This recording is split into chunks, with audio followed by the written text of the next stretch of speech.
회장님, 이 계약서 가짜입니다. 서빙 알바생의 말 한마디에 연 회장이 얼어붙었습니다. 호텔 앞치마를 두른 20살이었어요. 서울대 출신 장남이 비웃었어요. 고졸 알바생 주제에 계약서가 뭔지는 알아? 연세대 나온 며느리도 거들었습니다. 손님들 앞에서 망신도 유분수지. 비웃음이 먼저 터졌어요. 그런데 회장만은 웃지 않았습니다. 가장 낮은 자리에 있던 그 아이, 과연 어떻게 될까요? 사연 시작 전 구독과 좋아요 부탁드리고요. 댓글로 계신 곳을 남겨주시면 만복의 기운을 팍팍 보내드릴게요. 지금 바로 시작합니다. 한성그룹 창립 50주년 기념 만찬이 열리는 날 밤, 호텔 그랜드 볼룸은 사람들의 웃음소리와 샴페인 향으로 가득 차 있었습니다. 천장 가득 달린 크리스털 샹들리에 아래로 수백만 원짜리 드레스와 맞춤 정장이 오갔고 테이블마다 놓인 꽃장식 하나가 이수아의 한 달 알바비보다 비쌀 것 같았어요. 이수아는 은빛 쟁반을 두 손으로 받쳐든 채 연회장 가장자리를 따라 조심조심 움직였습니다. 오늘이 이 호텔에서의 첫 알바였어요. 면접을 볼 때 매니저가 말했습니다. 오늘 자리에 계신 분들은 우리나라에서 손꼽히는 분들이니 절대 눈을 마주치지 말 것, 묻기 전엔 먼저 말 걸지 말 것, 쟁반 소리 절대 내지 말 것. 이수아는 그 세 가지를 입술 속으로 되뇌며 걸었습니다. 눈 마주치지 말고, 말 걸지 말고, 소리 내지 말고. VIP 테이블 가까이 다가갔을 때 먼저 들린 건 여자 목소리였어요. 그러니까 요즘 애들이 문제야. 스펙도 없이 눈만 높아서. 한성그룹 장남 한재혁의 아내 강민주였습니다. 연한 베이지색 드레스를 입고 샴페인 잔을 기울이며 옆자리 임원 부인과 이야기를 나누고 있었죠. 우리 재혁 씨가 사법고시 준비할 때 하루에 16시간씩 공부했거든요. 그러니까 서울대 법대가 되는 거지. 요즘은 그냥 다 대학 가려고만 하지 노력을 안 해요. 임원 부인이 맞장구를 쳤습니다. 맞아요. 저희 아이도 연세대 들어갈 때 얼마나 고생했는지. 사모님도 연세대 경영학과 나오셨잖아요. 그런 집안이니 자녀 교육이 다르죠. 이수아는 들은 척 안 하며 옆 테이블 빈잔에 샴페인을 채웠습니다. 그때 민주가 고개를 돌리더니 이수아를 위아래로 훑쳤어요. 저기요. 이수아가 멈추고 고개를 숙였습니다. 쟁반 들고 그렇게 서 있으면 어떡해요. 눈에 거슬리게. 필요하면 부를 테니까 저쪽에 가서 대기해요. 죄송합니다. 이수아는 뒤로 물러났어요. 얼굴이 달아오르는 게 느껴졌지만 꾹 눌렀습니다. 괜찮아. 오늘 하루만 버티면 돼. 한재혁은 테이블 안쪽에서 해외 투자사 임원들과 대화를 나누고 있었어요. 목소리가 자신감으로 가득했고 주변 사람들도 연신 고개를 끄덕였습니다. 서울대 법대 출신이시라고요? 역시 한성그룹 후계자답네요. 재혁이 여유롭게 웃었어요. 전문성 없이는 아버지 곁에서 버티기가 쉽지 않죠. 이수아는 연회장 가장자리에 서서 그 모습을 바라봤습니다. 저 사람들이 사는 세계와 자신이 사는 세계는 같은 서울 안에 있지만 전혀 다른 곳인 것 같았어요. 또래 친구들은 지금쯤 대학교 새내기가 되어 캠퍼스를 누비고 있을 시간이었습니다. 이수아는 그 시간에 앞치마를 두르고 쟁반을 들고 있었어요. 억울하진 않았습니다. 다만 가끔은 선택지가 없다는 게 이렇게까지 선명히 느껴지는 순간이 있었어요. 연애가 중반을 넘어갈 무렵 이수아는 회장 테이블 쪽으로 이동하라는 지시를 받았습니다. 메인 테이블 물잔을 채우는 역할이었어요. 한성그룹 회장 한도준은 테이블 안쪽 끝에 조용히 앉아 있었습니다. 이른을 넘긴 나이였지만 등이 꼿꼿했고 주변 소음에도 흔들리지 않는 얼굴이었죠. 이수아는 조심스럽게 다가가 물잔을 채웠어요. 그때였습니다. 테이블 위에 펼쳐진 서류 한 장이 눈에 들어왔어요. 두꺼운 서류 묶음 위에 놓인 마지막 장이었는데 바람이 살짝 페이지를 넘겼습니다. 이수아는 반사적으로 날아갈까봐 손으로 눌렀다가 멈췄어요. 아, 손 떼면 안 되는데. 얼른 손을 뗐지만 그 짧은 순간 서명란이 눈에 박혔습니다. 이상했어요. 뭐가 이상한지 바로 말로 표현할 수는 없었습니다. 그냥 뭔가가 어긋난 것 같은 느낌. 손끝이 먼저 알아채는 감각이었어요. 이수아는 고개를 들고 아무 일도 없었다는 듯 물병을 들고 뒤로 물러났습니다. 내가 뭘 본 거지? 그 물음이 연애가 끝날 때까지 머릿속을 떠나지 않았습니다. 연애가 끝난 건 밤 11시가 조금 넘어서였습니다. 손님들이 빠져나가고 나면 서빙 알바의 진짜 일이 시작됐어요. 흩어진 의자를 정렬하고 쓰다 남은 냅킨을 걷어내고 유리잔을 하나씩 트레이에 올리는 일이었습니다. 이수아는 메인 테이블부터 정리하기 시작했어요. 회장이 앉았던 자리는 다른 테이블보다 깔끔했습니다. 음식도 많이 남아 있었고 잔도 반쯤 찬 채였어요. 오래 앉아 있었지만 많이 드시진 않은 것 같았습니다. 이수아는 물잔을 들어 올리다 멈췄어요. 테이블 위에 서류 한 장이 남아 있었습니다. 두꺼운 서류 묶음은 사라졌는데 맨 마지막 장만 테이블 아래쪽으로 밀려나 있었어요. 아마 정리하다 흘러내린 것 같았습니다. 중요한 서류일 테니 돌려드려야겠다고 생각했어요. 집어드는 순간이었습니다. 또 보였어요. 아까 물을 따르다 눈에 박혔던 그 서명란이었습니다. 이번엔 더 가까이서 더 또렷하게 보였어요. 한도준. 세 글자였습니다.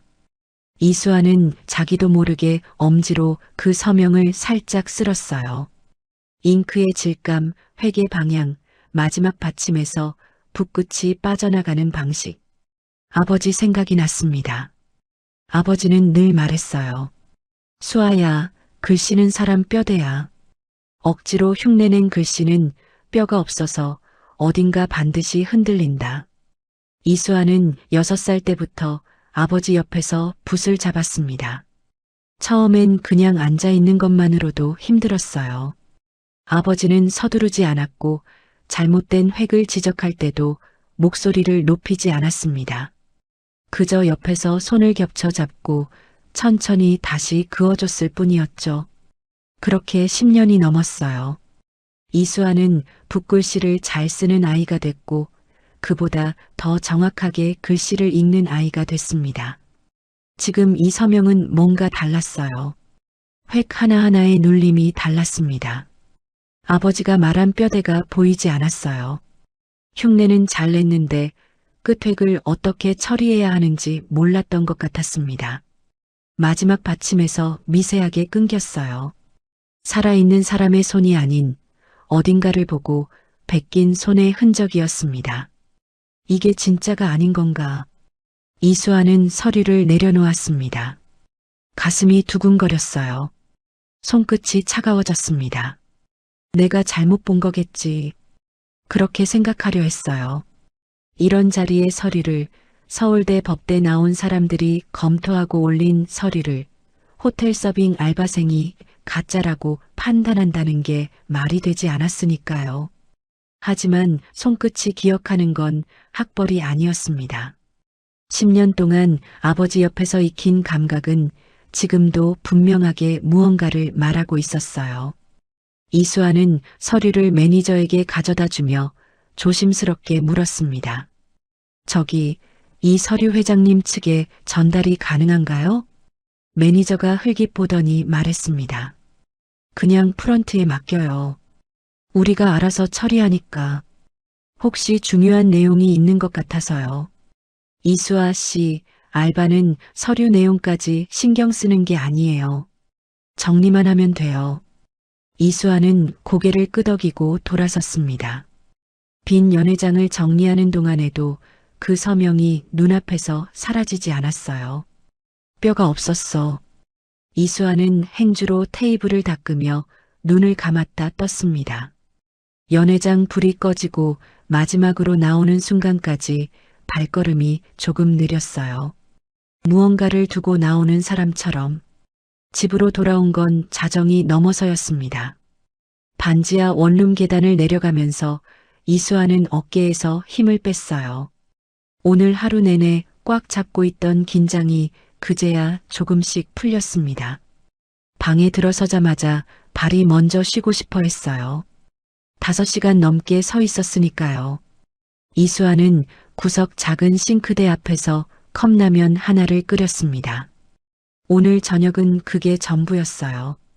연회장에서 수백만 원짜리 요리들이 테이블을 채우는 걸 내내 날랐는데 자기 밥상은 컵라면이라는 게 오늘따라 유독 선명하게 느껴졌습니다. 그러려니 해야지. 이수아는 그렇게 생각하는 연습을 오래 해왔어요. 컵라면이 다 불었습니다. 젓가락을 들다가 멈췄어요. 또 그 서명이 떠올랐습니다. 이수아는 젓가락을 내려놓고 손바닥을 펼쳐봤어요. 오른손 검지 안쪽에 굳은 살이 아직 남아 있었습니다. 붓을 잡던 자리였어요. 아버지 곁에서 10년 넘게 쌓인 흔적이었죠. 내가 틀렸을 수도 있어. 그렇게 생각하려 했습니다. 서울대 법대 나온 사람이 검토한 서류예요. 전문 법무팀이 들여다본 서류였습니다. 그 서류를 고등학교 졸업장 하나 달랑 들고 호텔 앞치마 두른 20살짜리가 문제 있다고 말한다는 게 말이 됩니까? 생각만 해도 웃음이 나올 일이었어요. 민주 씨 말이 떠올랐습니다. 저기요. 쟁반 들고 그렇게 서 있으면 어떡해요. 눈에 거슬리게. 그냥 배경이 되어야 하는 사람이었어요. 불렸을 때만 움직이고 끝나면 사라지는 사람이었습니다. 그냥 잊어버리자. 어차피 오늘 하루짜리 알바였어요. 내일부터 다른 곳에서 또 일을 찾아야 했습니다. 그 서류도, 그 서명도, 손끝이 느낀 감각도 전부 덮어두면 되는 일이었어요. 그런데 컵라면을 먹으면서도 마음이 가라앉지 않았습니다. 이수아는 방 구석으로 걸어갔어요. 오래된 박스 하나가 벽 쪽에 놓여 있었습니다. 아버지 유품을 정리할 때 버리지 못한 것들을 담아둔 상자였어요. 이수아는 그 상자 뚜껑을 손으로 짚었다가 멈췄습니다. 열지 않았어요. 대신 그 자리에 쪼그려 앉아서 무릎 위에 이마를 올렸습니다. 한참을 그렇게 있었어요. 그러다 천천히 고개를 들었습니다. 뚜껑을 열었어요. 아버지 서의 자료들이 차곡차곡 쌓여 있었습니다. 오래된 북과 먹, 각종 서예대회 심사 기록들이었어요. 그 사이에서 낡은 파일 하나를 꺼냈습니다. 표지에는 이렇게 적혀 있었어요. 제23회 전국 서예대회 심사 기록, 한성그룹 후원. 이수아의 손이 멈췄습니다. 파일을 펼치자 심사위원 서명란이 나왔어요. 여러 명의 서명 가운데 맨 아래쪽에 익숙한 세 글자가 있었습니다. 한도준. 이수아는 그 서명을 오래 들여다봤어요. 그리고 오늘 밤 연회장 테이블 위에서 본 서명이 다시 눈앞에 겹쳐졌습니다. 달랐어요. 분명히 틀림없이 달랐습니다. 이수아는 파일을 무릎 위에 올린 채 한동안 움직이지 않았습니다. 반지하 창문 밖으로 지나가는 발소리가 희미하게 들렸어요. 어떻게 해야 하지? 그 질문이 새벽까지 이수아 곁을 떠나지 않았습니다. 다음 날 아침 이수아는 일찍 눈이 떴습니다. 잠을 제대로 자지 못했어요. 뒤척이다 깨고 깨다 또 뒤척이기를 반복하다 보니 창문 밖이 밝아 있었습니다. 반지하 창으로 들어오는 빛은 이맘때쯤 발목 높이로 들어왔어요. 지나가는 사람들 신발끝만 보이는 창이었습니다. 이수아는 무릎 위에 올려뒀던 파일을 내려다봤어요. 밤새 그 자리에 있었습니다. 천천히 일어나 세수를 하고 가방을 챙겼어요. 가방 안에 파일을 넣었다 뺐다를 3번 반복했습니다. 결국 넣었어요. 그리고 작은 메모지 한 장을 꺼내 짧게 적었습니다. 또박또박한 글씨였어요. 호텔 로비에 도착한 건 오전 10시였습니다. 어제 알바를 마친 뒤 매니저에게 두고 간 장갑 한 짝을 찾으러 왔다고 했어요. 핑계가 필요했거든요. 로비 소파에 앉아 기다리는 척 주변을 살폈습니다. 오늘 이 호텔에 계실 리가 없지. 자리에서 일어나려는 순간이었어요. 엘리베이터 문이 열리면서 사람들이 쏟아져 나왔습니다. 수행원 2명이 먼저 나왔고 그 뒤로 김비서가 이어폰을 귀에 꽂은 채 걸어 나왔어요. 그리고 그 뒤로 한도준 회장이 나왔습니다. 이수아는 그 자리에 굳었어요. 심장이 한 박자 늦게 뛰었습니다. 회장은 로비를 가로질러 걸어오고 있었어요. 이수아 쪽 방향이었습니다. 지금 아니면 없어. 이수아는 2 걸음 앞으로 나섰어요. 수행원이 즉각 앞을 막았습니다. 잠깐요, 무슨 일이세요? 저 어젯밤 연회에서 서빙 알바를 했던 사람인데요. 회장님께 전해드릴 게 있습니다. 그때 로비 맞은편 소파에서 목소리가 날아왔어요. 저 사람 어제 서빙하던 사람 아니에요? 강민주였습니다. 재혁과 함께 로비 한쪽 소파에 앉아 있었어요. 체크아웃을 기다리던 참인 듯 작은 핸드백을 무릎 위에 올리고 있었습니다. 민주가 재혁 팔을 건드리며 말했어요. 고졸 알바생이 회장님께 뭘 전해드린다는 거래. 어쩜? 낮은 목소리였지만 로비 전체에 다 들릴 만큼 또렷했습니다. 재혁이 흘끗 봤다가 시선을 거뒀어요. 그냥 내버려둬. 비서가 알아서 하겠지. 김 비서가 다가왔습니다. 무슨 일인지 저한테 말씀해 주시면 제가 전달해 드리겠습니다. 이수아가 메모지를 꺼내 2 손으로 공손히 건넸어요. 꼭 회장님께서 직접 읽어봐 주셨으면 합니다. 어젯밤 연회장에서 발견한 건데요. 김 비서가 메모지를 받아들었습니다. 그때 민주가 자리에서 일어나 다가왔어요. 잠깐만요. 저분이 뭘 드리는 거예요? 목소리가 더 높아졌습니다. 주변 로비 직원들이 슬그머니 이쪽을 봤어요. 어제 알바하던 분이 회장님께 직접 뭘 전달해요? 여기가 어딘 줄 알고 이러는 거예요? 이수아는 민주를 보지 않았습니다. 김 비서만 바라봤어요. 서명에 관한 내용입니다. 중요한 것 같아서요. 김 비서 눈빛이 잠깐 흔들렸어요. 민주가 그 사이로 끼어들었습니다. 서명이요? 고졸 알바생이 서명을 알아봐요? 어젯밤에 자기 일은 제대로 했어요? 접시 깨뜨리진 않았고요. 주변이 조용해졌습니다. 로비 프런트 직원들도 시선을 이쪽으로 돌리고 있었어요. 이수아 얼굴이 달아올랐습니다. 하지만 발은 움직이지 않았어요. 그때 한도준 회장이 걸음을 멈췄습니다. 무슨 일이야? 회장의 목소리는 크지 않았어요. 하지만 로비가 조용해졌습니다. 김 비서가 다가가 메모지를 건넸어요. 회장이 메모지를 받아 천천히 펼쳤습니다. 민주가 작게 비웃었어요. 알바생 쪽지를 회장님이 직접 읽으시게 됐네요. 재혁도 소파에서 일어나 팔짱을 끼며 봤습니다. 회장은 메모지를 다 읽은 뒤 고개를 들었어요. 그리고 이수아를 똑바로 바라봤습니다. 이수아는 그 시선을 피하지 않았어요. 심장이 터질 것 같았지만 눈을 내리지 않았습니다. 회장이 김 비서에게 말했어요. 이 사람 잠깐 데리고 올라와요. 그 한마디에 로비 공기가 달라졌습니다. 민주 얼굴에서 비웃음이 사라졌어요. 재혁이 팔짱을 풀었습니다. 이수아는 숨을 고른 뒤 조용히 따라 걸었어요. 엘리베이터 문이 닫히기 직전 민주의 목소리가 들렸습니다. 재혁 씨, 저게 무슨 일이에요? 재혁은 대답하지 않았어요. 하지만 그의 눈빛이 이수아가 탄 엘리베이터 문을 향해 차갑게 꽂히고 있었습니다. 회장실은 호텔 최상층에 있었습니다. 엘리베이터 문이 열리자마자 공기가 달랐어요.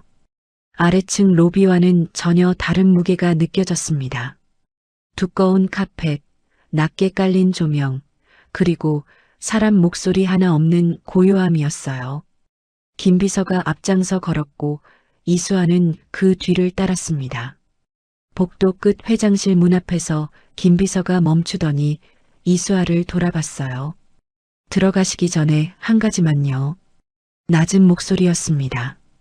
회장님은 불필요한 말씀을 싫어하십니다. 확실하지 않은 건 확실하지 않다고 하세요. 아는 것만 말씀하시면 됩니다. 이수아는 고개를 끄덕였어요. 문이 열렸습니다. 회장은 창가 쪽 테이블에 앉아 있었어요. 바깥으로 서울 도심이 내려다 보이는 자리였습니다. 메모지가 테이블 위에 펼쳐져 있었어요. 이수아가 들어서자마자 옆에서 목소리가 날아왔습니다. 아버지, 제가 있어도 되겠습니까? 한재혁이었어요. 창가 쪽 소파에 다리를 꼬고 앉아 있었습니다. 표정은 여유로웠지만 눈빛은 달랐어요. 회장이 고개를 끄덕이자 재혁이 자리에서 일어나 이수아 쪽으로 다가왔습니다.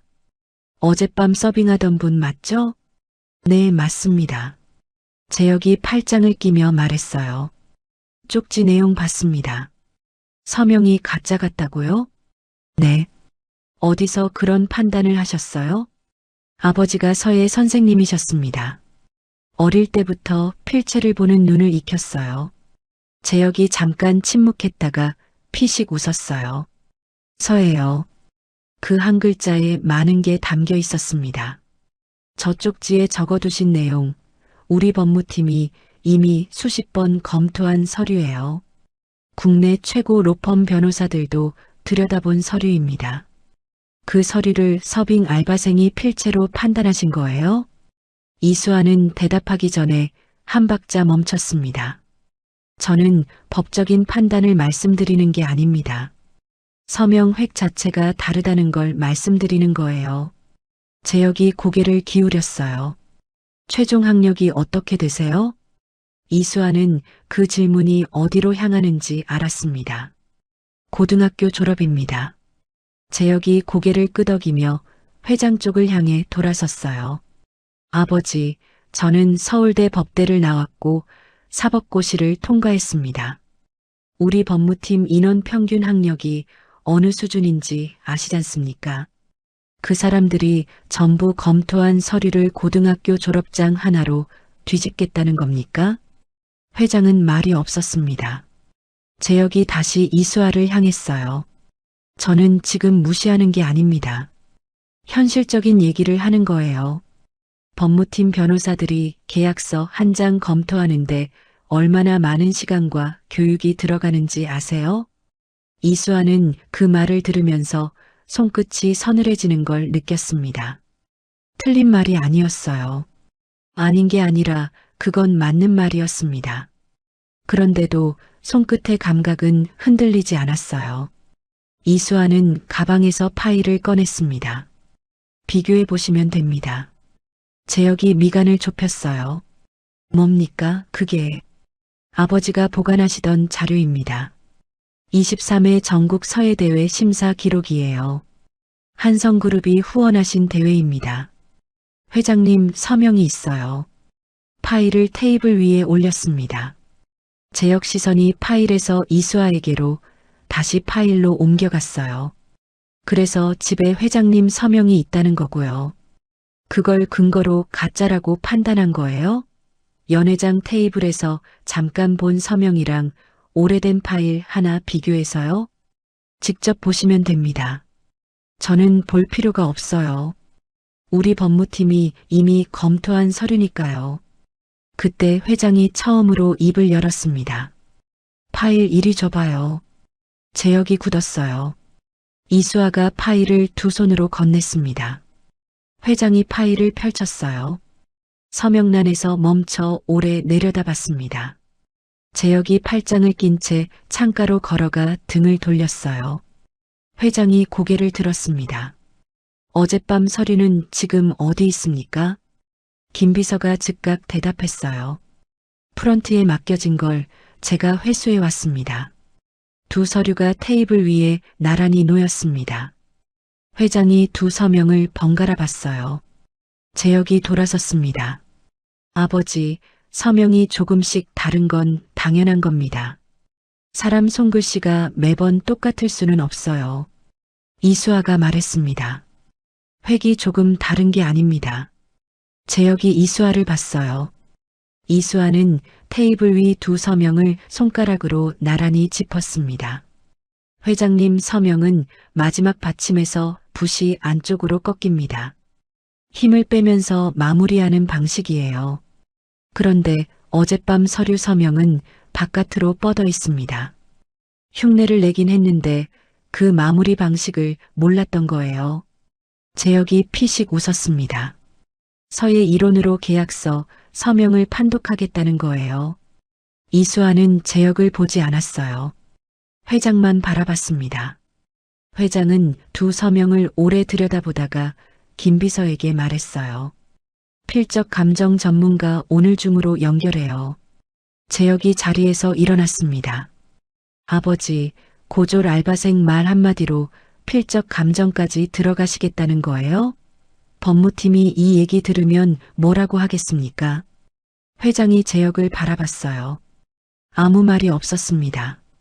그 시선 하나로 재혁의 목소리가 잦아들었어요. 회장이 이수아에게 말했습니다. 오늘 일정 있어요? 아니요, 없습니다. 그럼 잠깐 기다려요. 재혁이 나지막하게 말했어요. 아버지가 지금 스펙도 없는 알바생을 저보다 더 믿으시겠다는 겁니까? 회장은 대답하지 않았습니다. 대신 파일과 서류를 나란히 들고 창가 쪽으로 가앉았어요. 재혁은 이수아를 한 번 더 봤습니다. 차갑고 긴 시선이었어요. 이수아는 그 시선을 받으면서도 고개를 내리지 않았습니다. 심장이 쿵쿵거렸지만 손끝은 이제 더 이상 흔들리지 않았어요. 필적 감정 전문가가 오기까지 2시간이 걸린다고 했습니다. 김 비서가 이수아를 작은 대기실로 안내했어요. 회장실 옆 복도 끝에 있는 방이었습니다. 소파 하나와 테이블 하나가 전부인 공간이었지만 창밖으로 하늘이 보였어요. 이수아는 소파에 앉자마자 다리 힘이 빠지는 걸 느꼈습니다. 밖에서는 꼿꼿하게 서 있었는데 혼자가 되니 손이 늦게 떨렸어요. 내가 지금 무슨 일을 벌이고 있는 거지. 어젯밤까지만 해도 그냥 하루짜리 알바였습니다. 그런데 지금 이수아는 호텔 최상층 대기실에서 재벌 회장 아들과 정면으로 맞선 상황이 되어 있었어요. 20살 고졸, 서빙 알바생이었습니다. 그런데도 발이 움직였어요. 이수아는 창밖을 바라봤습니다. 아버지 생각이 났어요. 아버지 이름은 이종수였습니다. 경기도 외곽의 작은 서예학원을 운영하셨어요. 방 2칸짜리 공간이었고 학생은 많을 때도 15명이 넘지 않았습니다. 돈이 많이 벌리는 일이 아니었어요. 그래도 아버지는 늘 단정했습니다. 이수아가 처음 붓을 잡은 건 6살이었어요. 아버지는 억지로 가르치지 않았습니다. 학원에 데려와 옆에 앉혀두고 당신 할 일을 했어요. 이수아는 그 옆에서 먹 냄새를 맡으며 아버지 손을 구경했습니다. 아빠 손이 왜 까매요? 먹이 베인 거야. 오래 하면 다 이렇게 돼. 나도 까매져. 수아가 오래 하면. 이수아는 그때부터 붓을 잡고 싶었어요. 처음엔 선 긋기부터 시작했습니다. 아버지는 잘한다는 말을 쉽게 하지 않았어요. 대신 틀렸을 때도 화내지 않았습니다. 손을 겹쳐 잡고 천천히 다시 그어줬을 뿐이었죠. 획은 시작이 반이야. 붓이 종이에 닿는 그 첫 순간에 마음이 들어가는 거거든. 마음이요? 힘을 주면 글씨가 굳어지고 힘을 빼면 글씨가 흘러. 딱 그 중간이야. 그게 사람마다 달라. 이수아는 그 말을 어릴 때는 잘 몰랐어요. 나중에 알았습니다. 글씨는 정말로 사람마다 달랐어요.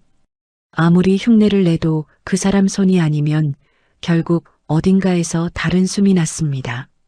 아버지는 학생들 글씨만 봐도 그날 기분이 어떤지, 피곤한지, 마음이 급한지를 읽어냈어요. 그래서였습니다. 이수아가 서명 하나를 보고 멈칫한 건 아버지가 쓰러진 건 이수아가 고등학교 2학년 가을이었어요. 뇌출혈이었습니다. 수술은 성공했지만 의사가 말했어요. 회복이 길어질 것이고 재활도 필요하다고, 경우에 따라 몇 년이 걸릴 수도 있다고.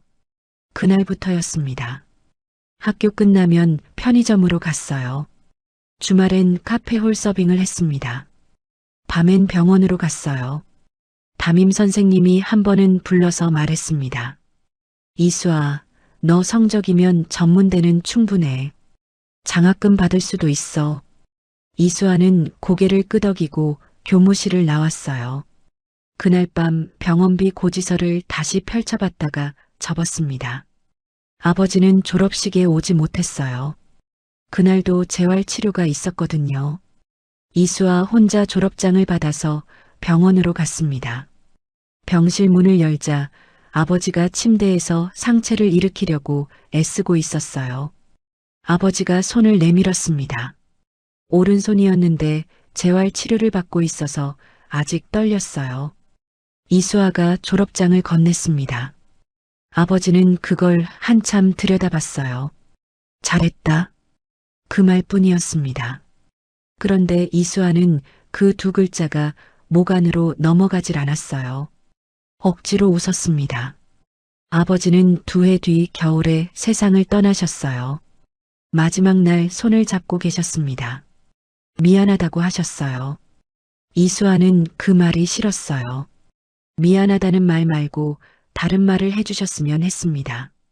하지만 아버지 손은 이수아 손을 꼭 쥔 채 조금씩 차가워졌어요. 대기실 창밖으로 구름이 지나갔습니다. 이수아는 눈을 깜빡였어요. 손바닥을 펼쳐봤습니다. 검지 안쪽 굳은 살이 아직 거기 있었어요. 아빠, 이수아는 속으로 불렀습니다. 내가 맞는 거겠지. 그렇지? 대답은 없었어요. 하지만 손끝이 기억하는 건 여전히 흔들리지 않았습니다. 그때 문이 열렸어요. 김비서였습니다. 전문가 도착했습니다. 회장님이 들어오시랍니다. 이수아는 자리에서 일어나 한 번 깊게 숨을 들이쉬었어요. 그리고 문을 향해 걸었습니다. 복도가 아까보다 조금 짧게 느껴졌어요. 필적 감정 전문가는 50대 중반의 남자였습니다. 안경을 쓰고 있었고 서류 가방을 단정하게 들고 있었어요. 국립과학수사연구원 출신으로 현재는 법원 감정 위촉 전문가로 일한다고 김 비서가 소개했습니다. 회장실 테이블 위에 2 서류가 나란히 놓였어요. 전문가는 가방에서 돋보기와 조명 장비를 꺼냈습니다. 말이 없는 사람이었어요. 인사를 간단히 마치고 바로 서류 쪽으로 시선을 내렸습니다. 이수아는 방 한쪽에 서 있었어요. 재혁은 창가 소파에 다리를 꼬고 앉아 팔짱을 낀 채 전문가 쪽을 바라봤습니다. 느긋해 보이려고 애쓰는 얼굴이었어요. 전문가가 돋보기를 들고 2 서명을 번갈아 들여다봤습니다. 조명을 각도별로 바꿔가며 획 방향을 확인했어요. 중간에 한 번도 말이 없었습니다. 재혁이 기침을 한 번 했어요. 전문가는 그쪽을 보지 않았습니다. 5분쯤 지났을까요? 전문가가 돋보기를 내려놓으며 입을 열었어요. 2 서명, 동일인 필적으로 보기 어렵습니다. 방안 공기가 달라졌습니다. 재혁이 자리에서 일어섰어요. 잠깐요. 서명이 조금씩 다른 건 자연스러운 거 아닙니까? 자연스러운 편차와 다른 사람이 쓴 서명의 차이는 구분됩니다. 이건 편차가 아닙니다. 재혁이 테이블 쪽으로 다가왔어요. 어디가 다르다는 건지 구체적으로 말씀해 주시겠습니까? 전문가가 두 서명 위에 손가락을 올렸습니다. 피랍 분포가 다릅니다. 이쪽 서명은 획 초반에 힘이 실리고 후반으로 갈수록 자연스럽게 빠집니다. 반면 이쪽은 획 전체에 힘이 균등하게 들어가 있어요. 원본을 보면서 속도를 맞추려다 보니 나타나는 현상입니다. 그리고 마지막 받침 부분을 짚었어요. 종액 처리 방식이 완전히 다릅니다. 원본은 안쪽으로 거두는 방식이고 이쪽은 바깥으로 뻗어요. 이건 습관의 영역이라 의식적으로 교정하기 어렵습니다. 제역이 반박했습니다. 같은 사람도 상황에 따라 다르게 쓸 수 있지 않습니까? 그래서 편차 범위를 봅니다. 이건 편차 범위를 벗어납니다. 제역이 더 말하지 못했어요. 이수아는 그 모습을 보면서 조용히 숨을 내쉬었습니다. 맞았어요. 손끝이 기억한 것이 틀리지 않았습니다. 회장이 전문가에게 물었어요. 확신하십니까? 네. 정식 감정 의뢰를 주시면 서면으로도 드리겠습니다. 회장이 고개를 끄덕이더니 김 비서에게 말했습니다. 원본 계약서 전체 회수예요. 오늘 서명한 서류 전부요. 예, 회장님. 제역이 나섰습니다. 아버지, 원본 계약서를 회수하면 투자사 쪽에서 어떻게 나오겠습니까? 지금 협상이 어느 단계인지 아시지 않습니까? 위조된 서명이 붙은 서류를 그냥 두란 말이냐? 위조라고 단정하기엔 아직 이릅니다. 전문가 의견 하나로 결론을 내시면 곤란합니다. 회장은 대답하지 않았어요. 대신 이수아 쪽으로 시선을 돌렸습니다. 이 서류 어떻게 회수됐는지 알고 있어요? 어젯밤 연회가 끝나고 테이블을 정리할 때 남아 있었습니다. 두꺼운 서류 묶음은 없어졌는데 마지막 장만 테이블 아래쪽으로 밀려나 있었어요. 서류 묶음은 언제 없어졌는지 봤어요? 연회 막바지에 제역 전무님 쪽 자리에서 서류를 정리하는 걸 봤습니다. 정확히 누가 가져갔는지는 보지 못했어요. 제역이 짧게 웃었습니다. 아버지, 들으셨죠? 정확히 누가 가져갔는지 모른다고 하지 않습니까? 추측으로 이걸 끌고 가시면 안 됩니다. 그때 김 비서가 조심스럽게 입을 열었어요. 회장님, 한 가지 말씀드려도 되겠습니까? 하세요. 어젯밤 연회 진행 상황을 확인해 보니 서류 묶음은 연회 종료 20분 전에 오 부장이 직접 챙겨 나갔습니다. 당시 CCTV 확인이 가능합니다. 제역 표정이 굳었습니다. 오 부장. 이수아는 그 이름을 처음 들었어요. 하지만 제역 얼굴이 달라지는 걸 놓치지 않았습니다. 오 부장 오늘 어디 있어요? 오전에 외부 미팅 나간다고 했습니다. 연락이 되지 않고 있어요. 회장이 잠시 침묵하더니 말했습니다. 오 부장 미팅 장소 확인하고 바로 불러요. 투자사 쪽엔 서류 검토 중이라고만 하고. 제역이 자리에서 벌떡 일어났어요. 아버지, 투자사랑 신뢰관계가 무너집니다. 법무팀 검토도 없이 이렇게 밀어붙이시면 나중에 수습이 안 됩니다. 회장이 천천히 제역을 받습니다. 법무팀 검토 다 끝난 서류에 위조 서명이 붙었다. 제역이 더 말하지 못했어요. 그 짧은 침묵 안에 이미 모든 대답이 들어 있었습니다.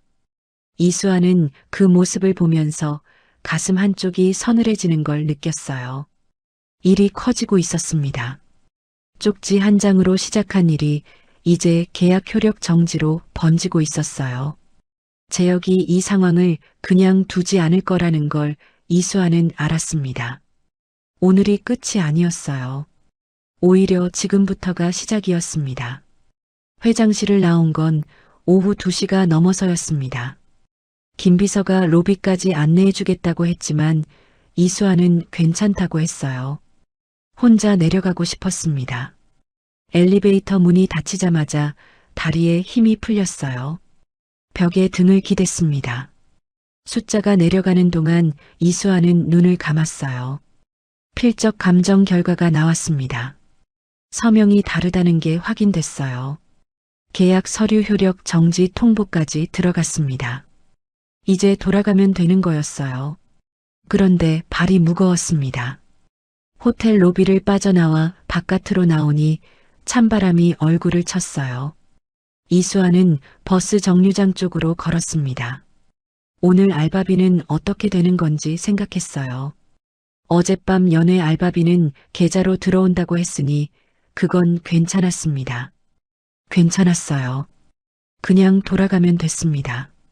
버스 정류장 벤치에 앉아 핸드폰을 꺼내는데 모르는 번호로 전화가 왔어요. 이수아 씨 맞죠? 남자 목소리였습니다. 나이가 있는 목소리였는데 낯선 사람이었어요. 네, 맞는데요. 누구세요?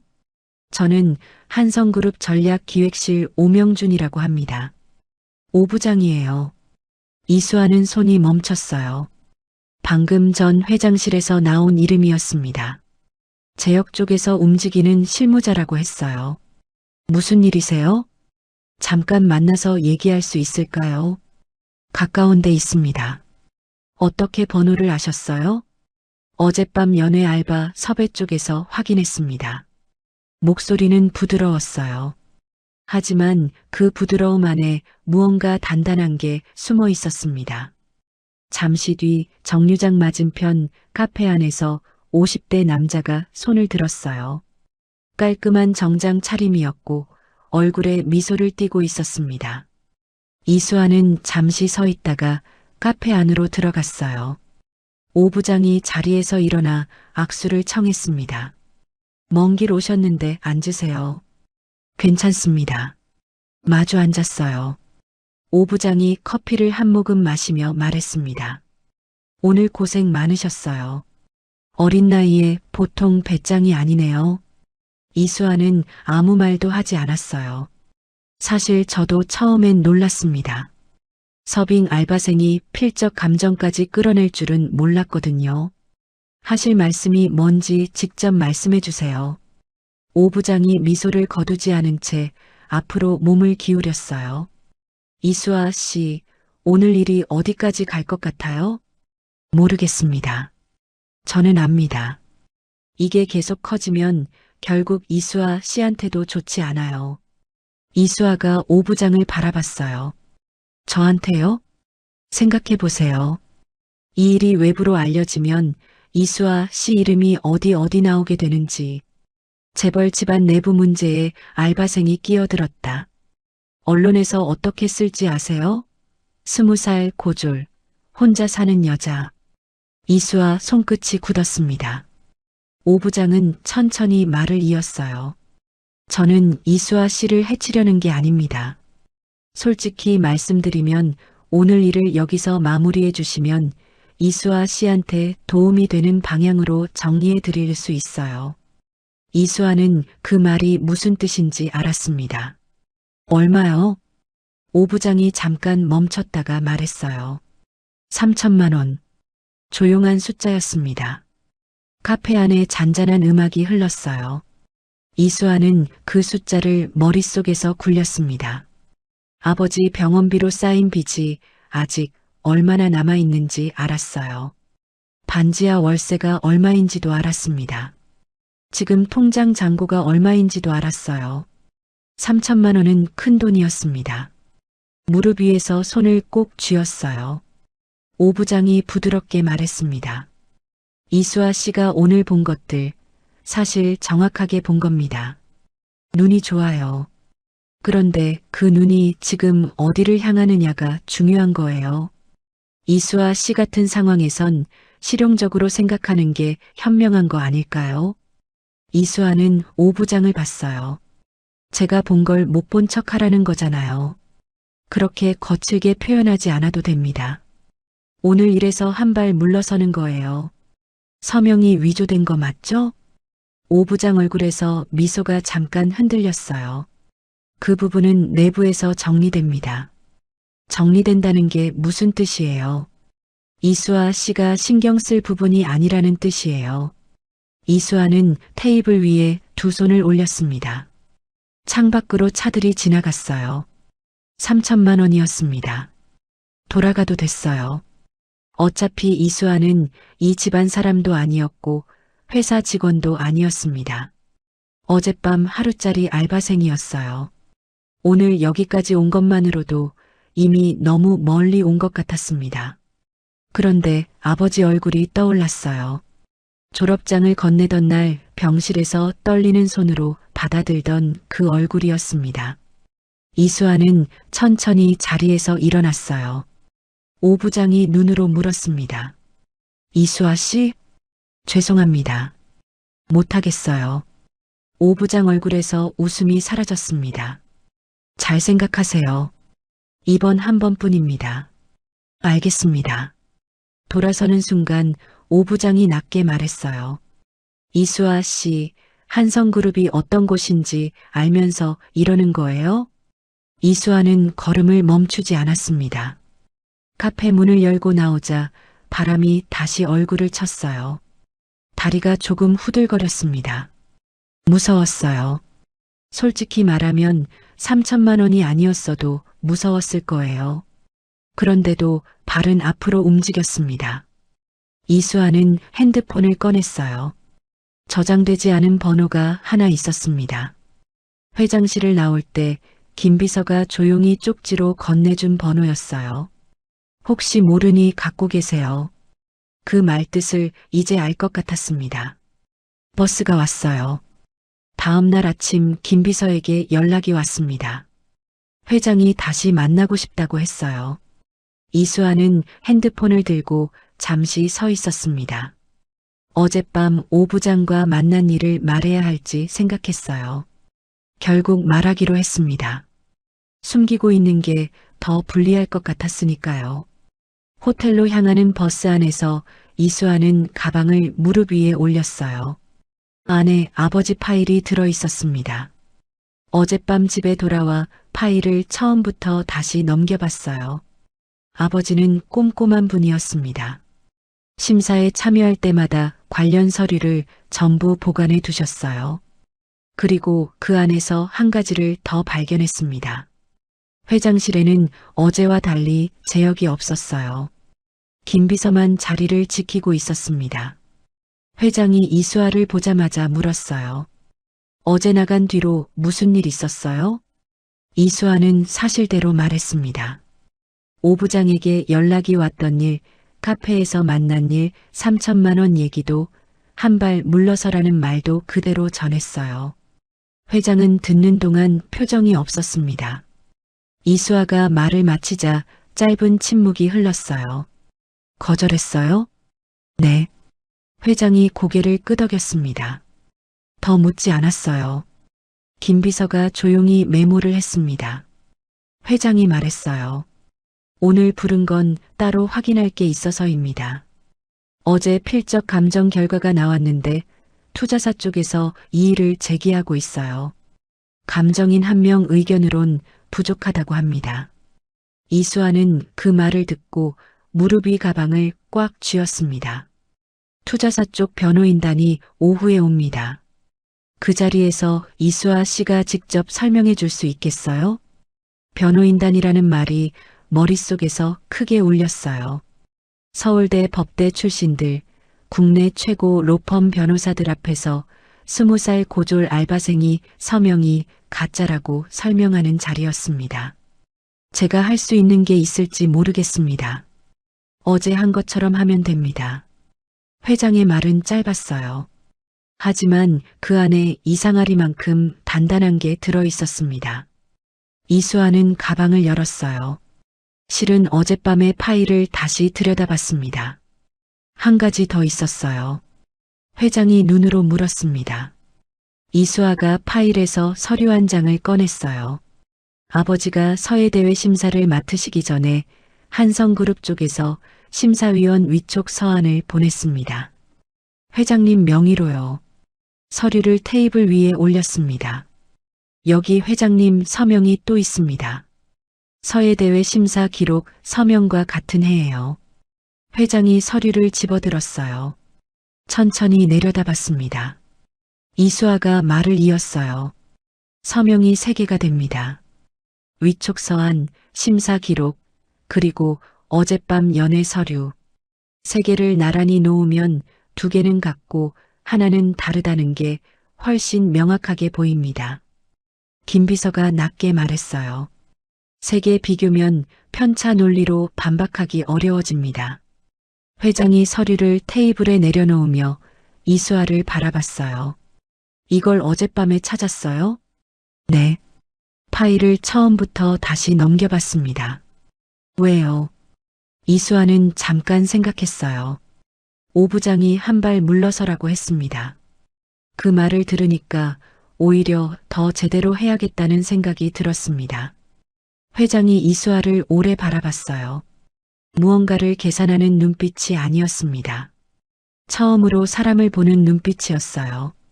잠시 뒤 회장이 김 비서에게 말했습니다. 오후 자리에 이수아 씨 포함시켜요. 그때 문이 열렸어요. 재혁이었습니다. 어젯밤보다 얼굴이 더 가라앉아 있었어요. 이수아를 보자 눈빛이 날카로워졌습니다. 아버지, 오늘 오후 미팅에 이 사람이 왜 있는 겁니까? 서명 설명할 사람이 필요해서. 법무팀 담당자가 있지 않습니까? 공식적인 절차가 있는데 왜 알바생을 끌어들이세요? 회장이 짧게 말했습니다. 어제 법무팀 담당자는 이 서명을 문제없다고 했지. 재혁이 입을 다물었어요.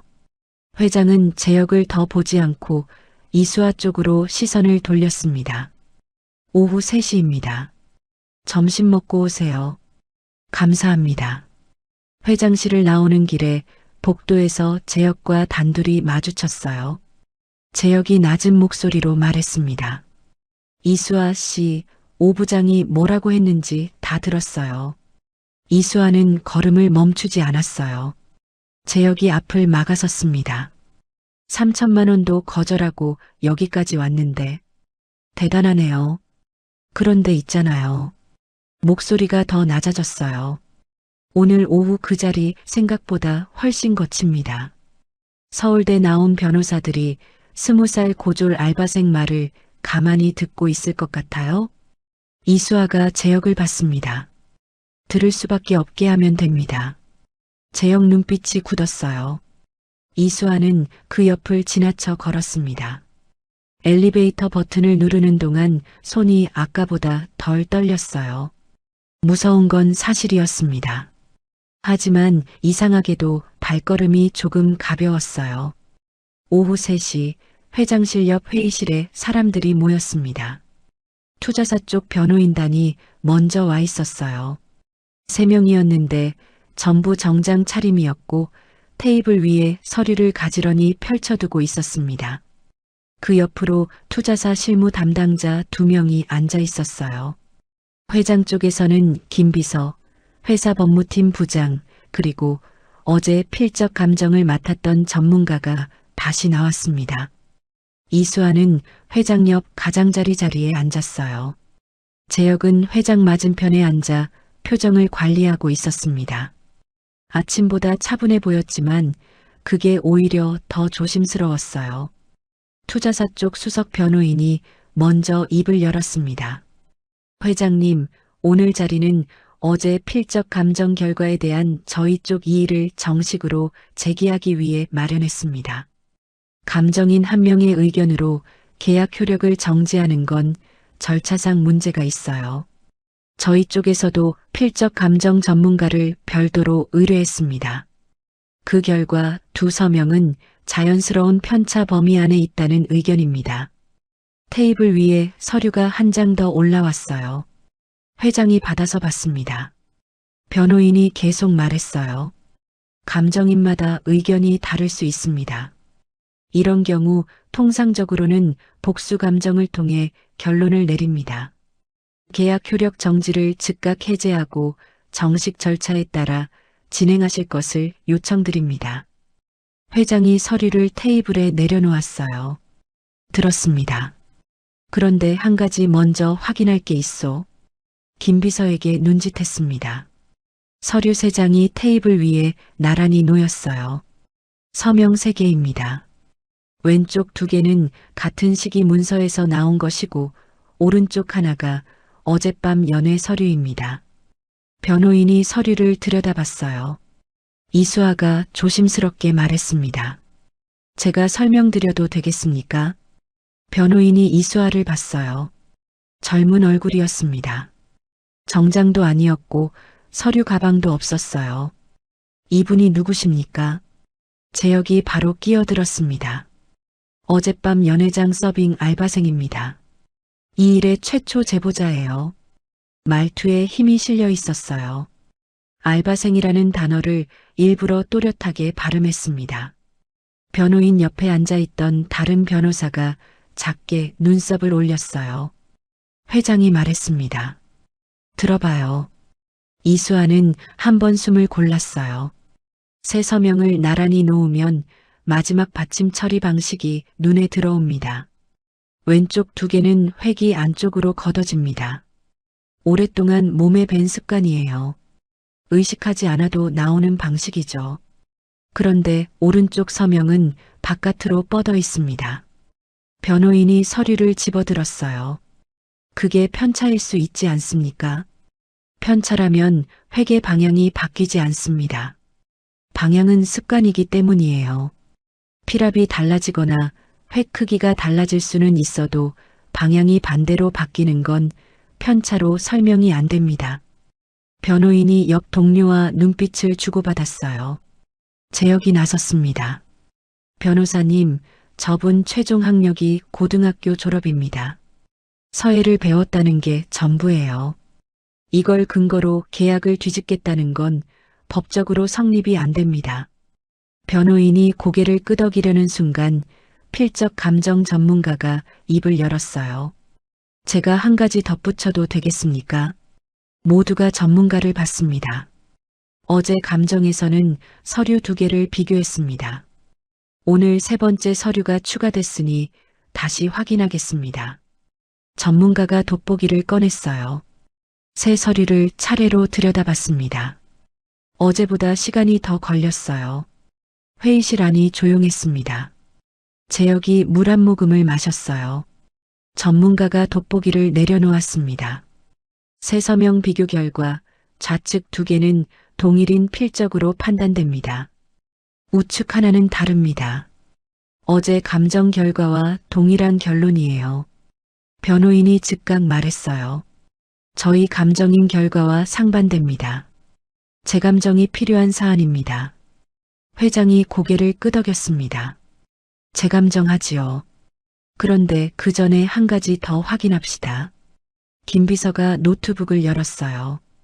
테이블 위 화면에 메일 목록이 펼쳐졌습니다. 연회 이틀 전 투자사 실무 담당자 계정에서 오부장 계정으로 최종 서명본 파일 전송. 연회 당일 오전 오부장 계정에서 외부 서명 대행 업체로 파일 전달. 같은 날 오후 서명 완료본 수신.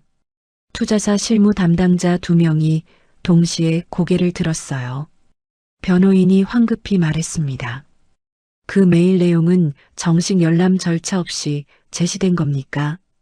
우리 회사 내부 서버입니다. 따로 절차가 필요하지 않아요. 변호인이 입을 다물었습니다. 재혁이 자리에서 일어났어요. 아버지, 그 메일은 오 부장이 단독으로 진행한 겁니다. 저는 내용을 몰랐습니다. 오 부장이 단독으로 외부 서명 대행 업체를 쓸 권한이 있나? 재혁이 입술을 굳혔어요. 그 업체 승인 결제선이 어디로 올라가 있는지 김 비서가 확인했지. 재혁 전무 라인입니다. 회의실 안이 다시 조용해졌습니다. 이번엔 훨씬 긴 침묵이었어요. 투자사 쪽 수석 변호인이 동료들과 짧게 눈빛을 주고받았습니다. 재혁 쪽을 한번 봤다가 시선을 거뒀어요. 재혁이 다시 입을 열었습니다. 결제선이 제 라인이라고 해서 제가 직접 지시했다는 증거는 아닙니다. 실무자가 임의로 올렸을 가능성이 있어요. 오 부장 지금 어디 있어요? 김 비서가 대답했습니다. 오늘 오전부터 연락이 안 됩니다. 출입 기록으로는 어젯밤 11시에 회사 건물을 나갔습니다. 재혁 턱선이 굳었어요. 이수아는 그 모습을 보며 생각했습니다. 어제 카페에서 이수아가 거절하자마자 움직인 것 같았어요. 자기가 중간에 끼어 있다는 게 드러날 걸 알고 먼저 빠진 거였습니다. 그런데 사라졌다는 것 자체가 이미 말해주고 있었어요. 회장이 변호인을 바라봤습니다. 제 감정은 진행하겠습니다. 그런데 이 메일 기록은 제 감정과 별개로 수사 의뢰가 들어갑니다. 재혁 전무는 오늘 이사회 소집 전까지 모든 경영 보고에서 제외해요. 재혁이 자리에서 벌떡 일어났습니다. 아버지. 회장은 흔들리지 않았어요. 앉아. 재혁이 주먹을 꽉 쥔 채 더 나서지 못했습니다. 이수아는 테이블 위 서명 3장을 바라봤어요. 나란히 놓인 3개였습니다. 왼쪽 2개는 같았고 오른쪽 하나는 달랐어요. 그 단순한 차이 하나가 오늘 이 방 안의 모든 것을 바꿔놓았습니다. 아빠 맞았어요. 속으로 작게 말했습니다. 대답은 없었지만 괜찮았어요. 회의실 문이 닫히고 나서도 재혁은 자리에서 일어나지 못했습니다. 경영보고 제외라는 말이 방 안에 아직 남아있는 것 같았어요. 사람들이 다 빠져나갔는데도 그 무게가 거치지 않았습니다. 회장이 문 쪽으로 걸어가다 멈췄어요. 재혁아. 재혁이 고개를 들었습니다. 이사회가 내일 오전이다. 그 전까지 생각 정리해라. 재혁은 대답하지 않았어요. 회장이 나갔습니다. 이수아도 자리에서 일어나 나가려는데 재혁이 낮게 말했어요. 이수아 씨. 이수아가 멈췄습니다. 재혁이 창가를 보며 말했어요. 이수아를 보지 않은 채였습니다. 당신 때문에 이렇게 된 거 알죠? 이수아는 대답하지 않았어요. 서명 하나를 못 넘겼어. 고졸 알바생한테. 재혁의 목소리엔 분노도 억울함도 아닌 묘한 공허함이 섞여 있었습니다. 이수아는 잠시 있다가 말했어요. 전무님이 서명을 위조하지 않으셨다면 제가 볼 것도 없었습니다. 재혁이 그제야 이수아를 봤어요. 이수아는 그 시선을 피하지 않았습니다. 재혁은 아무 말도 하지 않았어요. 이수아가 문을 열고 나왔습니다. 이튿날 오전 이사회는 본사 대회의실에서 열렸어요. 이수아는 그 자리에 부를 거라고 생각하지 않았습니다. 어젯밤 김 비서에게서 연락이 왔을 때도 처음엔 무슨 말인지 몰랐어요. 내일 이사회에서 이수아 씨 직접 증언이 필요합니다.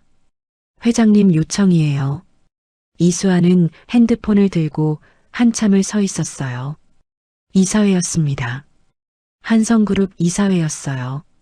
대회의실은 회의실과 차원이 달랐습니다. 긴 테이블을 따라 정장 차림의 이사들이 줄지어 앉아 있었어요.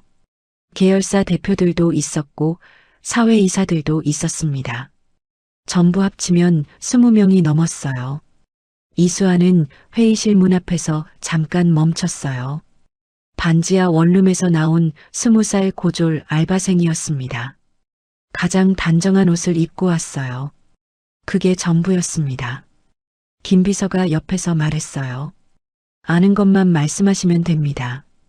이수아는 고개를 끄덕이고 문을 열었습니다. 자리에 앉자마자 시선이 쏟아졌어요. 재혁은 이사회 한쪽 끝에 앉아 있었습니다. 강민주는 그 옆에서 이수아를 보며 차갑게 눈을 내리깔았어요. 회장이 먼저 입을 열었습니다. 어제까지의 경위를 짧게 설명했어요. 연회 서류, 필적 감정, 메일 기록, 서명 대행 업체까지였습니다. 이사들 표정이 하나씩 달라졌어요. 한 이사가 물었습니다. 서명 위조를 처음 발견한 분이 여기 계신 분입니까? 연회장 서빙 알바를 하다 발견했습니다. 이사들 시선이 다시 이수아에게로 쏠렸어요. 재혁이 즉각 나섰습니다. 이사회에서 한 가지 분명히 해두고 싶습니다. 오늘 이 자리에 증언자로 나온 분은 고등학교 졸업 후 알바를 해온 20살입니다. 법적 전문성이 없는 분의 증언을 이사회결의 근거로 삼는 건 절차상 문제가 있습니다. 몇몇 이사들이 서로 눈빛을 주고받았어요. 재혁이 계속 말했습니다. 필적 감정은 감정인마다 결과가 다릅니다. 매일 기록도 오 부장이 단독으로 진행한 것이고 저는 세부 내용을 보고받지 못했습니다. 이 두 가지만으로 경영 권한 정지와 이사회 소집은 지나친 처사입니다. 목소리가 어제보다 안정돼 있었어요. 하룻밤 사이에 말을 정리해 온 것 같았습니다. 한 이사가 손을 들었어요. 이수아 씨 서명을 처음 봤을 때 바로 위조라고 판단하셨던 겁니까? 바로 판단한 건 아닙니다. 뭔가 이상하다는 감각이 먼저 왔어요. 확신이 든 건 아버지 파일에서 원본 서명과 비교했을 때입니다. 아버지가 서예 선생님이셨다고요? 네. 어릴 때부터 옆에서 글씨를 보며 자랐습니다. 회계 방향과 필압 처리를 구분하는 눈은 그때 익혔어요. 재혁이 끼어들었습니다. 이사님, 그러니까 이건 전문 교육이 아니라 개인 경험에 기반한 겁니다. 이사회가 그 경험을 근거로 결의를 해도 되는지 다시 한번 생각해 보셔야 합니다. 한 이사가 고개를 끄덕이려는 순간 이수아가 말했어요. 필적 감정 전문가도 같은 결론을 냈습니다. 저 혼자 주장이 아니에요. 재혁이 이수아를 봤습니다. 감정인 2명 결과가 다릅니다. 세 번째 서명이 추가됐을 때 결과가 달라졌습니다. 2개 비교에서 3개 비교로 바뀌었을 때요. 재혁이 잠시 입을 다물었어요. 이수아가 조용히 말을 이었습니다. 세 서명을 나란히 놓으면 2개는 같고 하나는 다릅니다. 방향이 반대예요. 편차로 설명이 안 되는 건 방향이 바뀌었기 때문이에요. 획 크기나 두께가 달라지는 건 편차입니다. 하지만 방향은 습관이에요. 수십 년 동안 몸에 밴 습관은 의식해서 바꾸기 어렵습니다. 흉내낸 사람이 그 습관을 몰랐던 거예요. 회의실이 조용해졌어요. 재혁이 마지막으로 나섰습니다. 이사회가 알바생 말을 법무팀 검토 결과보다 더 신뢰하겠다는 겁니까? 회장이 그 말을 받았어요. 법무팀이 위조 서명이 붙은 서류를 문제없다고 했지. 재혁이 굳었습니다. 회장이 이사들을 천천히 둘러봤어요. 오늘은 스펙보다 이 사람 말이 더 무겁습니다. 이유는 여러분도 다 보셨겠지요. 짧은 침묵이 흘렀어요. 사회이사 한 명이 말했습니다. 재감정 결과가 나오기 전에 결의는 시기상조 아닙니까? 재감정은 진행합니다. 하지만 매일 기록과 서명 대행 업체 승인 결제서는 재감정과 별개입니다. 그 2가지만으로도 수사 의뢰는 충분해요. 또 다른 이사가 물었어요. 재혁 전무 경영 권한 정지는 언제까지입니까? 수사 결과가 나올 때까지입니다. 재혁이 테이블 위에 손을 올렸어요. 아버지, 저는 회사를 키우려 했습니다. 이번 투자를 성사시키면 다음 분기 주가가 달라집니다. 그 결과를 보여드리면 아버지도 인정하실 거라고 생각했어요. 회장이 재혁을 봤습니다. 오래 바라봤어요. 결과를 보여주려고 내 이름을 썼나? 재혁이 눈을 피했습니다. 강민주가 자리에서 일어났어요. 아버님, 재혁 씨는 그룹을 위해 한 겁니다. 앉으세요. 민주가 굳은 채 앉았습니다. 회장이 이사들을 다시 돌아봤어요. 수사 의뢰는 오늘 오후 들어갑니다. 재혁 전무 경영 권한 정지는 유지해요. 이해 있는 분 계십니까? 이사들이 순서대로 고개를 내렸습니다. 아무도 이의를 제기하지 않았어요. 재혁이 천천히 자리에서 일어났습니다. 민주가 뒤따랐어요. 나가는 길에 재혁이 이수아 옆을 지나쳤습니다. 멈추지 않았어요. 하지만 스쳐 지나가는 순간 낮게 말했어요. 기억해요. 이 집안에서 당신 자리는 없어요. 이수아는 그 말을 들으면서 시선을 내리지 않았습니다. 재혁과 민주가 문을 나갔어요. 이수아는 테이블 위 서명 서류를 바라봤습니다. 재혁 말이 머릿속에 남아 있었어요. 이 집안에서 당신 자리는 없어요. 맞는 말이었어요. 처음부터 이수아에게 이 집안 자리 같은 건 없었습니다. 하지만 이수아는 처음부터 자리 때문에 여기 온 게 아니었어요. 손끝이 기억한 것이 맞다는 걸 알았고 그걸 모른 척할 수 없었을 뿐이었습니다. 이수아는 가방을 들고 자리에서 일어났어요. 이사회가 끝나고 대회의실에 남은 사람은 회장과 김비서 그리고 이수아뿐이었습니다. 이수아는 자리에서 일어나 가방을 들었어요. 수고하셨습니다. 저는 이만 가보겠습니다. 회장이 말했습니다. 잠깐 앉아요. 이수아는 멈췄어요. 회장이 창가 쪽으로 걸어갔습니다. 서울 도심이 내려다 보이는 창이었어요. 잠시 바깥을 바라보다가 돌아섰습니다. 이틀 동안 고생했어요. 아닙니다. 오부장 회유도 거절하고 재혁 압박도 버텼습니다. 회장이 천천히 이수아 쪽으로 걸어왔어요. 무섭지 않았어요? 이수아는 잠깐 생각했습니다. 무서웠습니다. 그런데 왜? 모른 척하는 게 더 힘들 것 같았어요. 회장이 이수아를 한참 바라봤어요. 처음으로 사람을 보는 눈빛이었습니다. 이수아 씨. 네. 아버지가 왜 서해대회 심사 서류를 다 보관해 두셨는지 알아요? 이수아는 그 질문이 뜻밖이었어요. 꼼꼼하신 분이었습니다. 관련된 건 다 챙겨두셨어요. 그 꼼꼼함이 딸한테 갔네요. 이수아는 대답하지 못했습니다. 목이 잠깐 매는 것 같았어요. 회장이 창가 쪽 의자에 앉으며 말했습니다. 앉아요. 할 말이 있어요. 이수아가 조심스럽게 앉았어요. 회장이 천천히 입을 열었습니다. 한성그룹 창립 때 서해대회를 시작한 게 나였어요. 20여 년 전 일이에요. 그때 심사위원들이 여럿 있었는데 아버지 이름이 기억납니다. 이수아는 눈을 들었어요. 이종수 선생, 아버지 이름이었습니다. 글씨를 볼 줄 아는 분이었어요. 심사 기준이 명확했고 흔들리지 않았습니다. 인기 있는 작품보다 정직한 작품을 골랐어요. 이수아는 아무 말도 하지 못했습니다. 회장이 말을 이었어요. 그 딸이 이틀 동안 내 회사를 지켰습니다. 이수아 눈가가 달아올랐어요. 울고 싶지 않았습니다. 이 자리에서만큼은 울고 싶지 않았어요. 그런데 아버지 이름이 저 사람 입에서 나오는 순간 목 안에서 뭔가가 울컥 차올랐습니다. 이수아는 눈을 깜빡였어요. 회장이 김비서에게 눈짓했습니다. 서류 한 장이 테이블 위에 올라왔어요. 이수아가 들여다봤습니다. 채용 제안서였어요.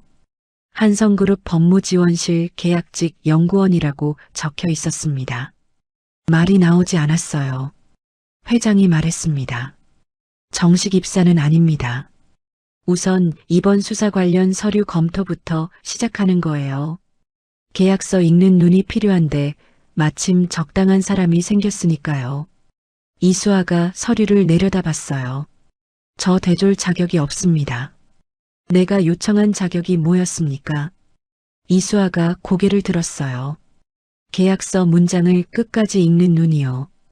이수아는 그 말을 듣고 한동안 아무 말도 하지 못했습니다. 재혁이 아침에 했던 말이 떠올랐어요. 이 집안에서 당신 자리는 없어요. 그런데 지금 이 서류가 테이블 위에 있었습니다. 아무도 만들어주지 않겠다고 했던 자리가 지금 눈앞에 있었어요. 이수아는 천천히 숨을 골랐습니다. 제가 잘할 수 있을지 모르겠습니다. 이틀 동안 본 것만으로도 충분합니다. 이수아는 서류를 두 손으로 들었어요. 해보겠습니다. 회장이 짧게 고개를 끄덕였습니다. 잘 됐네요. 본사 건물을 나온 건 오후 늦게였어요. 바깥에 찬바람이 불었습니다. 이수아는 건물 앞에 서서 잠깐 하늘을 올려다봤어요. 흐린 하늘이었습니다. 금방이라도 눈이 올 것 같았어요. 버스 정류장으로 걷다가 이수아는 잠깐 멈췄습니다. 가방 안에 채용 제안서가 들어 있었어요. 한성그룹 법무지원실. 이수아 이름 세 글자가 적혀 있는 서류였습니다. 20살 고졸, 서빙 알바생이었어요. 아무것도 없는 것 같았는데 손끝에 10년이 있었습니다. 이수아는 걸음을 다시 내디뎠어요. 아버지한테 말하고 싶었습니다.